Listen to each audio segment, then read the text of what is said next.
And para mag-heal din yung mga anong dinaramdam nila, like pag may yung puting ano ang tawag dun, yung parang mga flea sa isda. So 90% sa tank na to. Tapos this tank is only half, 50% only. Kasi wala itong filter, unlike sa goldfish. This one has only a sponge filter. So yeah, 50% lang once a week. Para sa akin. Not available every time. Also sa betta fishes ko, half, 50% only. And yeah. Ay, wait lang, pakainin ko po.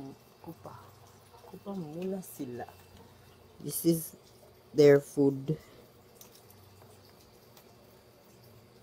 Magkano yan? Saan ang magkano po? How much? Which is the, which ano po? Betta fish.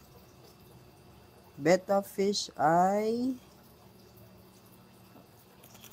I'm not selling, pero nabili ko siya for maliliit pa sila. Nabili ko for 50 pesos 6 na piraso.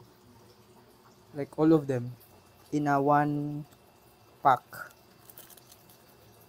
Nabili ko for 50 pesos only. Pero maliit pa yun. Lumaki na sila. Where dito lang sa amin, sa may bangketa.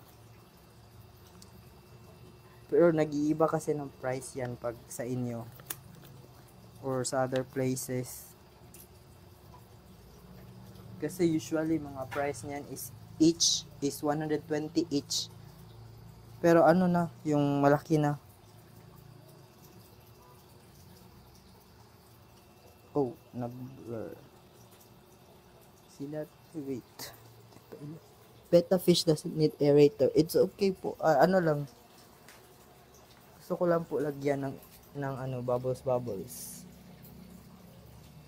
Para maganda tingnan.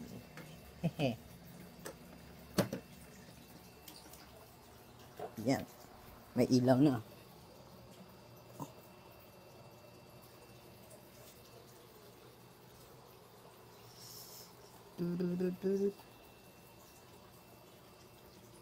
Actually, pinapahinaan ko ang aerator nila, kaso my aerator is unstable. Minsan humihina.